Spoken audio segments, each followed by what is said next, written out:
there, and welcome to Talking Nerdy, the show where we take various story arcs and events from current comics, and we cover them. I'm your host, Obi-Wan Jabroni. Now, today's story, we shall be covering Marauders number 26 and 27, and Annual number 1. 26 and 27 are written by Jerry Dugan, with art by Matteo Lally, and colors by Rain Barreto. The Annual is written by Steve Orlando, with art by Chris Lee, and colors by Rain Barreto. Kate Pryde has led the Marauders well, leading them on various rescue missions, saving new mutants, delivering Krakoan medicine around the world, and holding her own as the Red Queen within the Hellfire Trading Company. As changing tides draw some of her loyal crew away, it's time for the Marauders to bring in some new members and to find a new horizon to chase. So, with that, let's start talking nerdy. First up, we have Marauders number 26, Many Happy Returns. Now, we open at the Hellfire Club in New York City. Sebastian Shaw, Emma Frost, and Haley Leland sit next to a fireplace drinking, and Emma asks if Harry has ever heard of Krakoa.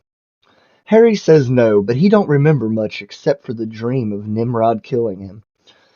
Emma looks at Shaw and opens the door to reveal a Krakoan gate. They step through to the island, and Emma uses her power to open Harry's mind. He instantly learned all that has happened since his death and starts to cry with joy. He recovers and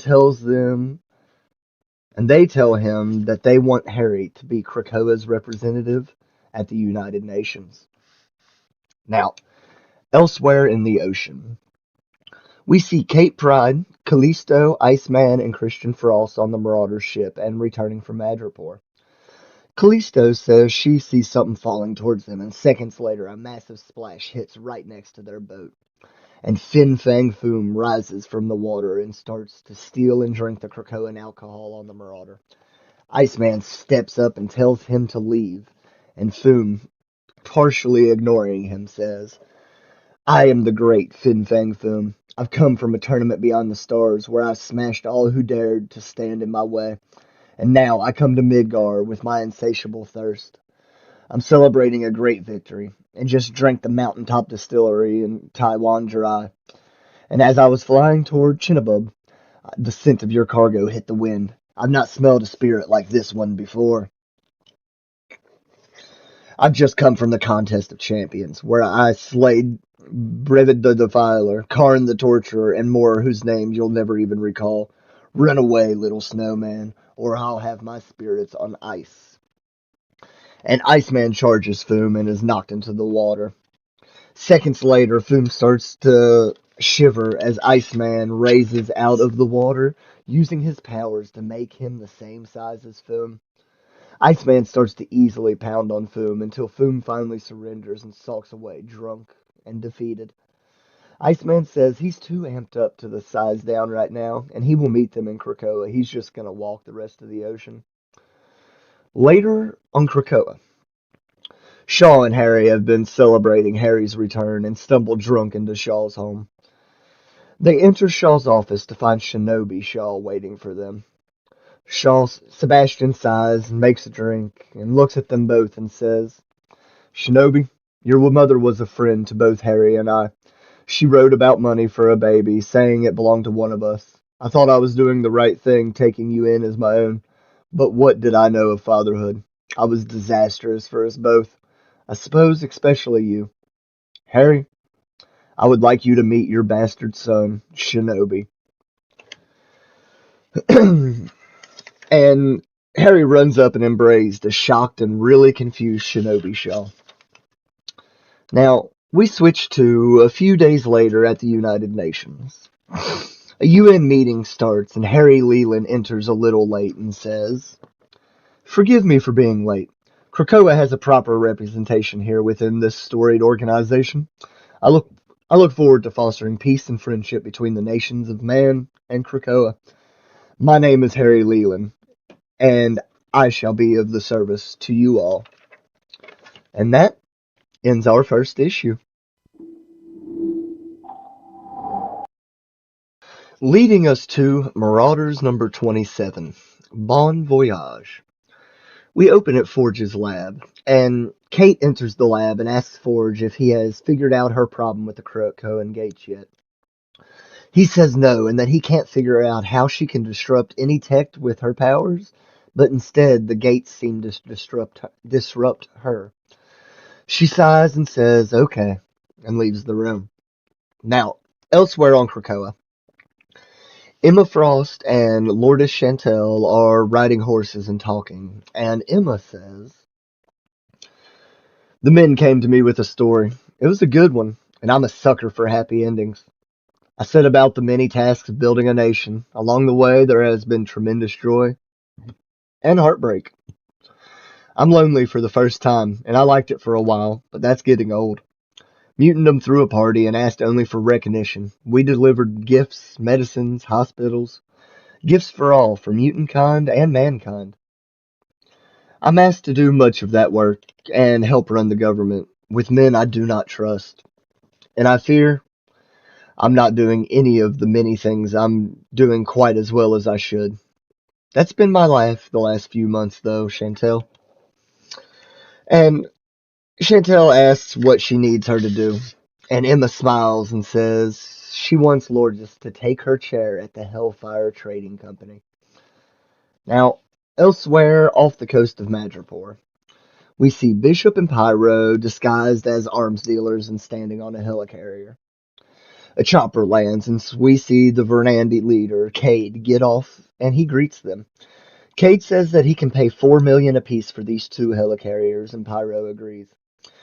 Cade transfers the funds to another helicopter, as another helicopter lands by them, and the real arms dealers step off and ask what the hell is going on. Bishop and Pyro look at each other and turn to run. They jump off the helicarrier off the helicarrier and are caught by the Marauders ship. They tell Kate that they got the money and hurriedly sail away. Now, meanwhile on Krakoa, Emma and Lourdes go to meet with Sebastian Shaw. Emma tells him that the Hellfire Trading will be going through some changes, and Lourdes cuts her off and tells Shaw that she will be taking his seat on the trading company. He agrees and says as long as Shinobi stays on, he needs to focus on the council business anyway. Emma and Lourdes leave slightly confused on how Shaw just kind of rolled over, and they go to meet with Kate. They exit a gate onto the Marauders ship, and they find the Marauders fighting off for Verandi goons. And during the fight, Emma informs Kate of the changes, and Kate is happy, but thinks Shaw has a plan up his sleeves. Pyro tells them that he is leaving the team to go on his book tour. And Christian butts in and says, speaking of change, me and Bobby are leaving the team as well. We need a vacation.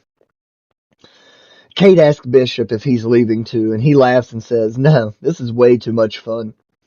And Emma leaves and calls to the Cuckoos and tells them to meet her at Hellfire Bay. She goes there and she meets the Cuckoos and tells them she wants them to take over her role as the White Queen. Now, later that night, Kate enters the Baxter building to meet with Reed Richards. She tells him that she needs his help to use the Krakoan gates, and he says he will help her if she can help him get the knowledge Professor X stole from his mind. She smiles and says she thinks they can help each other out. And that ends this issue. Taking us to our final issue, Marauders number 1, Hellfire and Brimstone. Now, we open in Greenwich, Connecticut. Dakin is standing in a hole, surrounded by corpses and bones, and he sends out a telepathic call saying, this is Akihiro, out in the sticks. I'm lighting a memory flare. I'm no telepath, but any novice could catch this thought chain in his head like it's on fire. Got tipped off to a porter's field near an outlet for Morlock's Alley. Dug for hours. Now here I am, stranded in suburbia, staring at mutant bones. Whoever put these mutants in the ground is still out there. So when it comes to proof of death, There's about to be plenty. A trimmer? What is that? It it's Akiro. Is anyone in range? Psylocke, Prestige, Xavier. If you can hear this, follow my memory flare. It was a trap.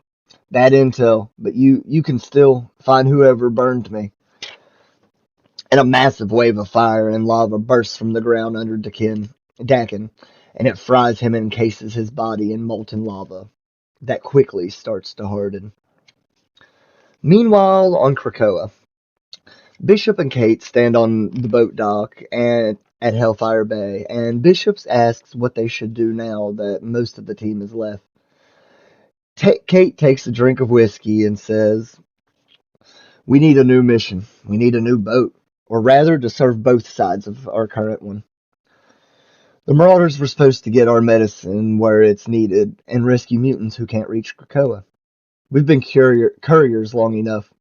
I'm meeting with Shaw and Emma. Hellfire Trading will be handled, but I want to be all hands on.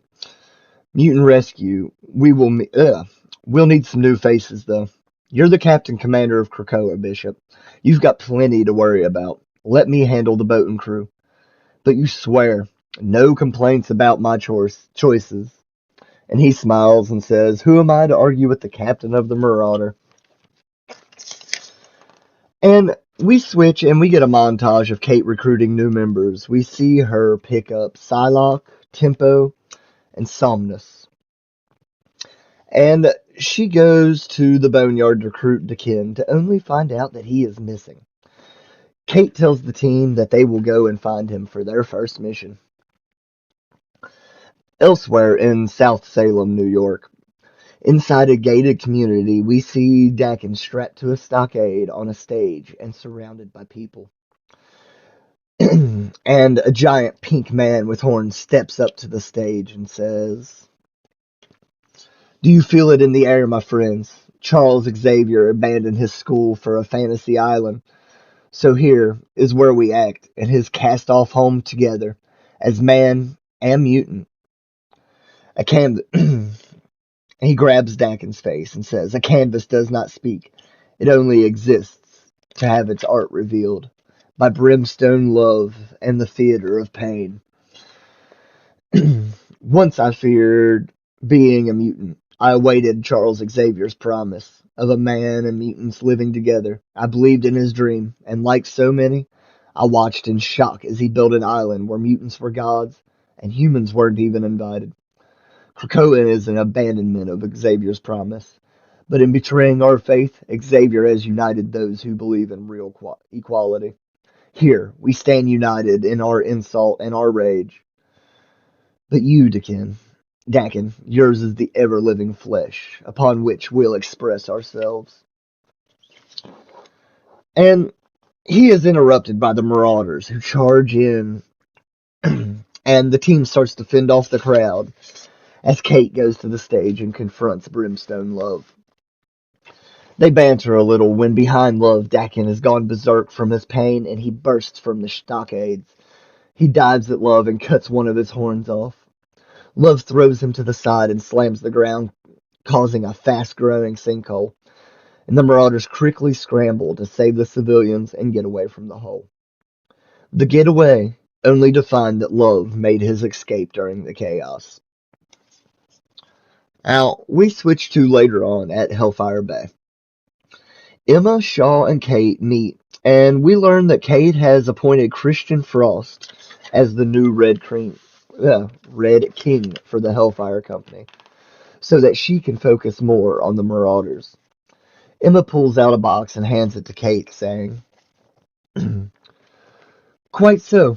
You are now free to fully engage your new Marauders, which brings me to this. A Mysterium puzzle box gifted with great mystique, 2 billion years old, and locked from the inside. The box is inscribed with your name in our language. So it seems, Captain, it seems that your next rescue begins with a mystery." And Kate grabs the box, and it opens to her touch. She pulls out a map that has "First Blood Spilled" wrote on it in Kate's handwriting. And that ends this story. I hope you all enjoyed this week's video. Join us next week as we cover Star Wars High Republic, Trail of Shadows, number 1 through 5. Thanks for watching. As always, remember to like, subscribe, and share our video to help spread our brand through the world. Also, leave a comment down below. Feedback is always welcome. Now, you can also find us on the Jabroni Nerd Facebook page. So, until next week, guys, keep talking nerdy.